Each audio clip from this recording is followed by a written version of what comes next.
mahar yang mempersulit itu, lihat dulu apakah itu bentuk penolakan halus atau nilai untuk melihat kesungguhan. Jadi berbicara tentang mahar, tidak boleh mahar yang susah.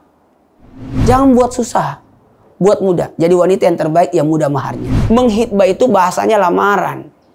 Nah, ketika sudah dilamar, tidak bisa lagi dihitbah orang lain karena sudah dilamar. Makanya kalau orang pacaran diselingkuhin, ya jangan marah, kan belum dihitbah. Nah, sakit hati kan? Ayo, semangat ya, semangat. Kenapa? Saya lagi bahas ini di Rukun Indonesia tentang gimana kita, mau nikah nggak? Siap nikah nggak? Itu, jangan mundur, maju nih, oke? Assalamualaikum warahmatullahi wabarakatuh. Masya Allah, tabarakallah, alhamdulillah rabbil alamin. Masya Allah. Tunggu dulu nih, masih ingat nggak pertemuan lalu? Ya lalu kan kita sudah bahas jodoh dijemput atau ditunggu. Nah, sudah kejawab kan? Dan sudah tenang kan? Alhamdulillah. Nah, sekarang kita masuk di pembahasan berikut ini. Di mana lagi kalau bukan di Rukun Indonesia. Makanya download sekarang ya. Sudah ada di Play Store Rukun Indonesia. Silakan di-download dan ajak teman-teman untuk sama-sama download ya. Rukun Indonesia. Masya Allah, tabarakallah. Nah, masih aduh, Masya Allah. Sakinah bersamamu. Benar gak? Iya, ayo. Nah, tema kita kali ini di Rukun Indonesia adalah yakin menikah. Lah, masih ragu? Masih ada pertanyaan? Nah, disinilah setan yuwaswisu fi sudurin nas, membisikkan sesuatu yang membahayakan. Karena nikah itu kan ibadah, nilai pahalanya luar biasa. Ketika orang sudah menikah, perbandingan salatnya orang yang sudah menikah dan tidak menikah 1:80. Sedih kan? Anda 80 kali sholat bagian jomblo baru sama dengan yang sudah nikah. Si Anda loh. Makanya tunggu dulu. Sudah mantap nikah. Jangan-jangan nanti putus lagi. Inilah susahnya. Karena kita mencari sesuatu yang mana kita senantiasa mau berusaha untuk jadi baik. Maka kalau berbicara bagaimana dengan orang yang hukum tidak mau menikah. Hukumnya orang yang tidak mau menikah seumur hidup. Hati-hati. Gini ya, sosok laki-laki kan menikah, sosok perempuan dinikahi, maka laki-laki itu dihukumkan untuk menikah. Pada dasarnya gini, hukum dari menikah itu adalah sunnah. Pada dasarnya hukumnya sunnah. Jikalau dilakukan dapat pahala, jikalau tidak dilakukan tidak dapat pahala. Maka sebenarnya orang yang tidak menikah itu hidupnya sebenarnya makruh. Karena lawannya hukumnya sunnah adalah makruh. Berarti kurang pahalanya. Harusnya dapat pahala banyak. Tapi tunggu dulu. Kan ada juga orang yang maaf ya. Bukan karena apa sampai akhir ayatnya tidak menikah-menikah. Berarti ini tidak masuk kategori itu. Karena ada juga alim ulama kita yang sampai wafatnya pun tidak menikah. Ya. Nah, maka hukum nikah itu bisa jadi haram, wajib, sunnah, makruh, mubah. Mubah kalau tidak ada paksaan, makruh kalau terpaksa, kemudian haram jika ada niat jahat, dan bisa jadi hukumnya wajib kalau sudah tidak tahan lagi. Tapi bisa jadi haram jika ada keinginan untuk merusak atau membahayakan. Nah, gimana nih? Persiapan menikah, apa saja yang harus siapkan? Oh, banyak. Makanya kalau di daerah saya, di Sulawesi Selatan, itu harus mengelilingi 7 kali dapur. Sebenarnya maksudnya di situ mampu mengolah 7 hari itu. Senin sampai Senin. Itu. Karena ada kebutuhan, ada tanggung jawab. Ada nilai di situ. Makanya terima kasih banyak dari negara kita ada hukum undang-undang pernikahan sehingga harus ada namanya batas umur. Nah, kalau tidak cukup umurnya harus disidang dulu. Nah, maka dilarang menikah di bawah usia yang sudah digariskan. Kenapa? Karena ada nilai tanggung jawab di situ. Tapi bukannya Islam tidak ada masalah. Islam sebenarnya sudah mengatur. Kalau menikahi anak yang di bawah umur kan tidak sah atap. Jadi jangan salah paham. menikahi wanita yang tidak cukup umur itu tidak satap sebenarnya, karena ada nilai tanggung jawab di situ, ada nilai tanggung jawab. Nah, kenapa Nabi menikah wanita yang anak-anak kayak Bunda Aisyah? Tapi kan di situ ada nilai pendidikan di situ, sehingga kita mendapatkan ilmu-ilmu dari Ummul Mukminin Sayyidatina Aisyah. Nah, kalau berbicara tentang apa-apa saja yang dipersiapkan, termasuk mental kita, fisik kita, tanggung jawab, kasih sayang, dan mau berbagi. Dan emosional kita, ilmu harus cukup. Makanya dikatakan jangan meninggalkan anak cucumu dalam keadaan lemah. Karena ada nilai tanggung jawab. Anda menikah tahun ini, bisa jadi Anda hamil tahun depan. Iya. Berarti bahaya dong. Iya. Ada yang dilibatkan karena menggabungkan dua keluarga. Nah, sekarang pacaran lama tapi belum dinikahi karena banyak alasan. Makanya dalam Islam tidak ada pacaran, yang ada ta'aruf. Ya, atau mungkin orang berkata begini ya, pacaran yang dimaksud di sini adalah berdua-duaan, berkumpul bersama-sama, bukan gini ya. Orang yang belum dihitbah, sekali lagi, orang yang belum dihitbah boleh memilih siapa aja. Jadi prosesnya harus apa? Bukan pacaran, ta'aruf. Ta'aruf artinya mengenal. Dan mengenal itu bukan mencoba. Sekali lagi, mengenal itu bukan mencoba. Tapi mengenal itu untuk mencocokkan, untuk melihat kemauan. Lalu setelah mencocokkan, lalu kita menghitbah. Menghitbah itu bahasanya lamaran. Nah, ketika sudah dilamar, tidak bisa lagi dihitbah orang lain. Karena sudah dilamar. Makanya kalau orang pacaran diselingkuhin, ya jangan marah. Kan belum dihitbah. Nah, sakit hati kan? Makanya jangan pacaran. Pacaran itu membuka pintu setan. Nah, jadi maaf ya tanpa menggurui. Jadi gimana solusinya Ustadz? Ya ta'aruf. Yang pacaran apa putus? Jangan, hitbah aja langsung. Saya tidak melarang untuk diputus, tidak. Tapi bagusnya dihitbah aja. Laki-laki yang hebat adalah laki-laki yang datang ke wali wanita itu untuk meminta ridhonya. Jadi alasan cinta itu tanpa alasan. Mencinta tanpa alasan. Kalau pacaran pasti banyak alasannya. Baik, kita lanjut ya. Bagaimana membedakan antara siap nikah atau hanya ingin nikah? Semua pasti mau nikah, tapi belum tentu siap. Makanya dibutuhkan apa? Keberanian, kemauan, kemampuan. Elo engka na iya. Nah, jadi kalau bahasa saya sih, ada mau dan mampu. Ada mau mampu. Ada tapi tidak mau. Jadi harus ada tiga. Ada mau mampu. Ada hasrat maksudnya. Mau menikah tapi tidak ada kemampuan. Susah juga. Karena di situ ada nilai tanggung jawab. Mampu tapi tidak ada. Maksudnya tidak ada hasrat. Yang ada sakit hati. Makanya nafkah itu kan ada dua. Nafkah lahir, nafkah batin. Buat apa dikasih lahir tanpa batin? Yang ada sengsara kan. Jadi ada mau dan mampu. Itu yang harus dicamkan.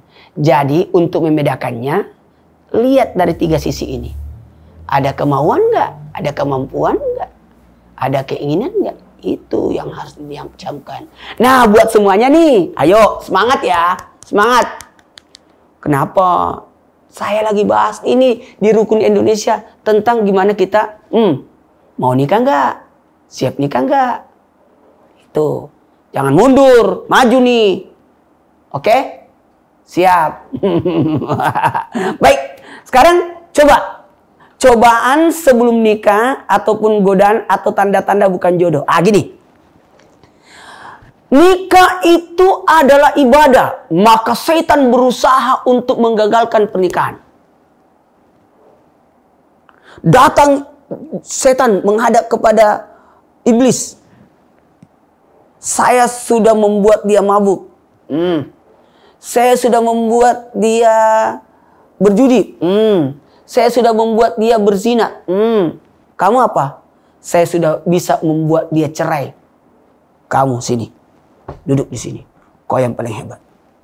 Lah kenapa? Pemutus silaturahmi itu luar biasa dosanya. Sementara silaturahmi yang terkuat, ikatan, namanya akad. Akad nikah. Ikatan terkuat adalah pernikahan.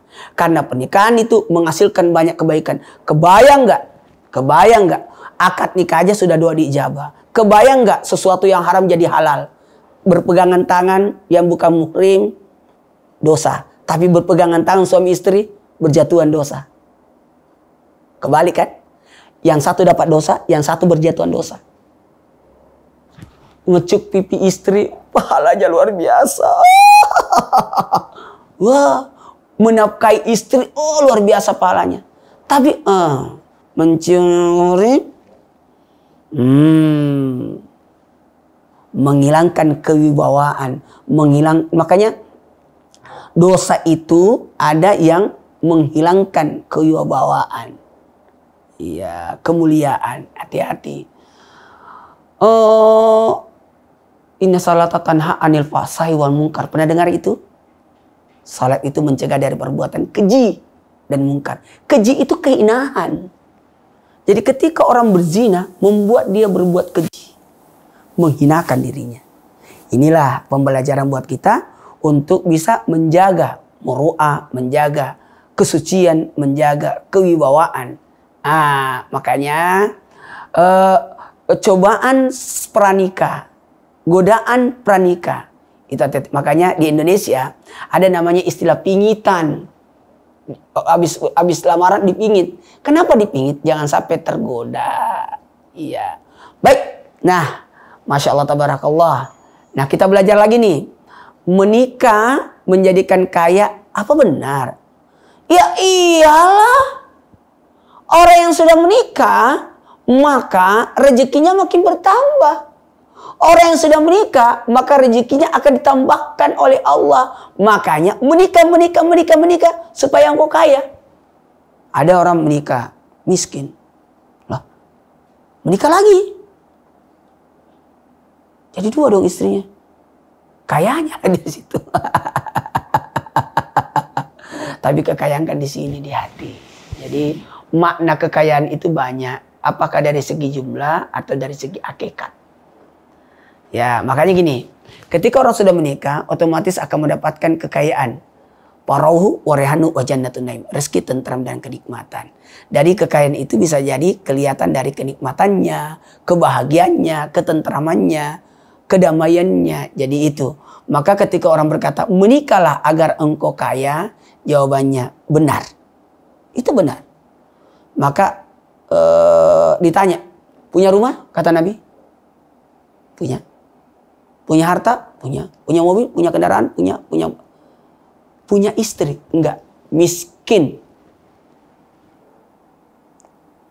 Orang yang sudah punya istri, orang yang sudah punya suami, berarti dia berniat untuk jadi kaya. Karena ada keinginan untuk berbagi kan. Berbagi perhatian. Berbagi harta.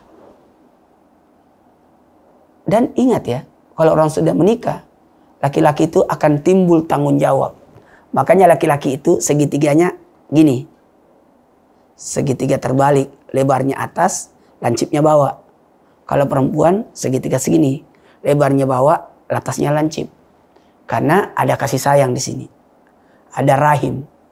Kalau di sini laki-laki ada tanggung jawab, menopang tanggung jawab. Oke. Nah, kalau begitu ada istilah mahar atau seserahan. Apakah itu tradisi atau syariat? Nah, gini sebenarnya. Mahar itu adalah syariat. Nilai kesungguhan. Jadi gimana sosok laki-laki itu maharnya, saking pentingnya mahar itu. ada besi-besi nggak? Saking pentingnya mahar itu. Cuma mau lihat sampai ada uang, ada harta, enggak ada. Kalau begitu ada Quran yang kau hafal. Itu jadi mahar. Tapi kalau Quran harus 20 ayat ya minimal. Itu syariatnya. 20 ayat harus diajarkan. Sehingga orang maharnya Al-Quran. Sebenarnya mahar Al-Quran itu mengajarkan istrinya Al-Quran. Maharnya Al-Quran, ya laki-laki nggak tahu ngaji. Gimana ceritanya? Jangan tersinggung. Mahar yang terbaik adalah hargailah wanita dengan emas. Muliakan dia. Sesuatu yang berharga. Gimana kalau maharnya sendal jepit? Sah nggak? Jawabannya sah. Sepanjang ridho. Tapi lihat dulu kasihan. Itu nilainya gimana? Jadi cerita, jadi kesungguhan. Jadi sesuatu yang bernilai, sesuatu yang berharga. Sesuatu yang bisa dimanfaatkan. Sesuatu yang dimiliki sosok wanita. Maka mahar itu adalah milik wanita. Kalau seserahan beda lagi. Kalau seserahan milik keluarga. Ayam, kambing, uang. Itu seserahan. Kue-kue. Makanya jadi tradisi, satu kebanggaan. Ya gini, kita bukan menjual anak bagi sosok laki-laki. Tapi nilai tanggung jawab, benar-benar enggak. Jadi kalau gini, ada yang lamaran. Maharnya dimahalin. Ditinggi-tinggiin. Sebenarnya itu bentuk penolakan secara halus sih. Kalau mau, nyelesain dulu dari belakang. Ibaratnya selesaiin dulu sebelum ada lamaran. Supaya maharnya aman. Gitu kan? Dan paling enak itu kalau ngelamar jangan rame-rame deh. Supaya kalau ditolak malunya nggak banyak.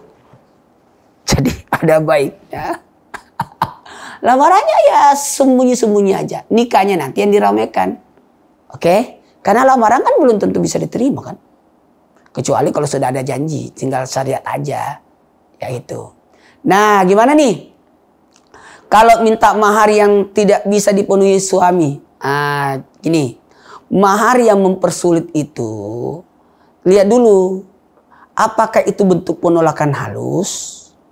Atau nilai untuk melihat kesungguhan. Jadi berbicara tentang mahar. Tidak boleh mahar yang susah. Apa maharnya? Bulan. Siapa yang bisa ngambilin bulan? Ada juga maharnya 1.100. Repot banget hidupnya. Jangan buat susah. Buat mudah. Jadi wanita yang terbaik yang mudah maharnya. Nah kalau dipersulit itu pertanda. Itu lagi kembali dua hal ini. Apakah Anda ditolak secara halus. Atau dilihat kesungguhannya. Memangnya kita di zaman dahulu harus maharnya bangun candi dalam semalam. Ya, itu sebenarnya bentuk penolakan.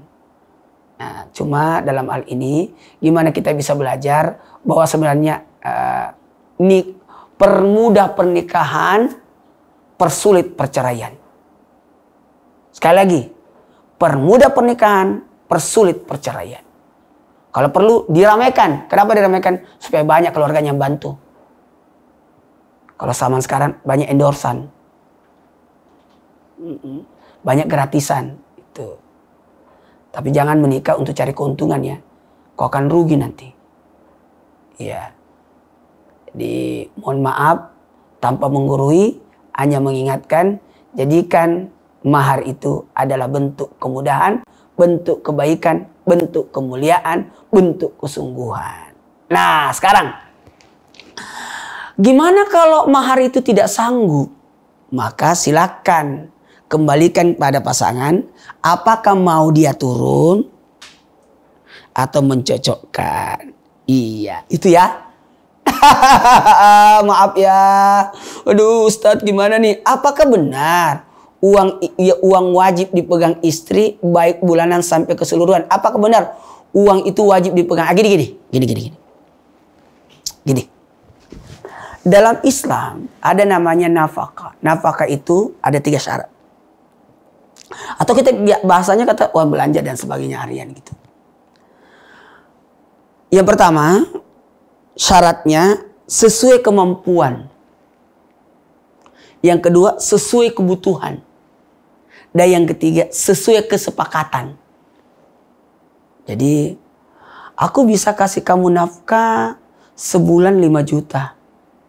Bisa nggak? Kata wanita itu, bisa. Nanti dia yang kelola dengan baik. Itu sesuai kemampuan. Atau suaminya berkata, berapa kebutuhanmu? Berapa kebutuhanmu? Ternyata aku butuh 10 juta. Kenapa?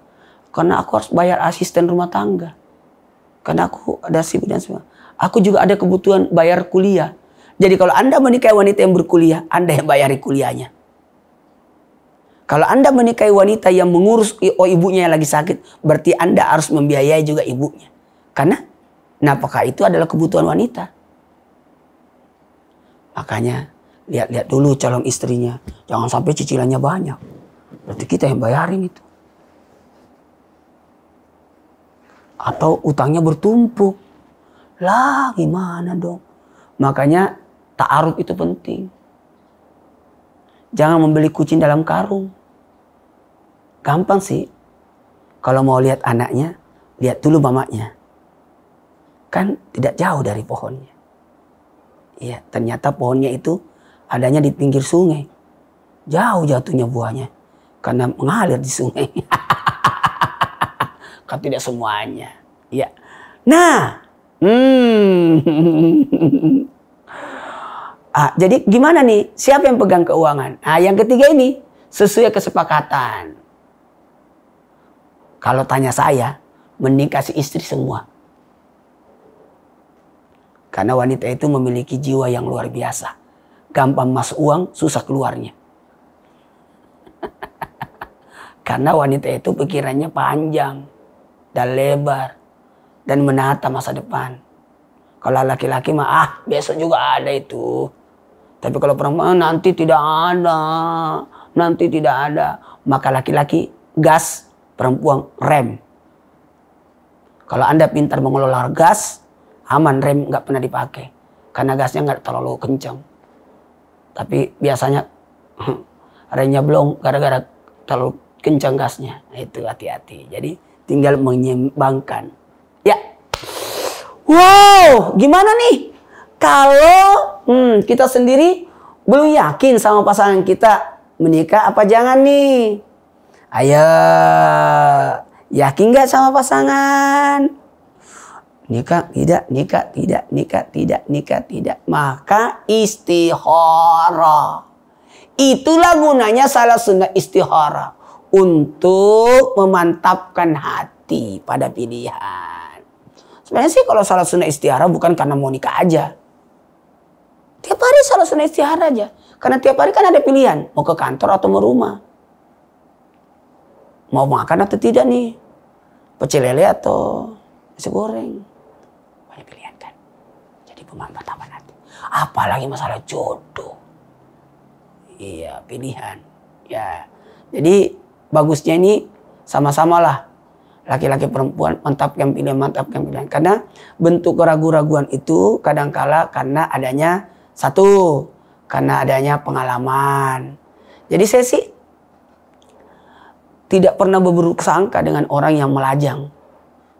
Karena bisa jadi dia punya masalah.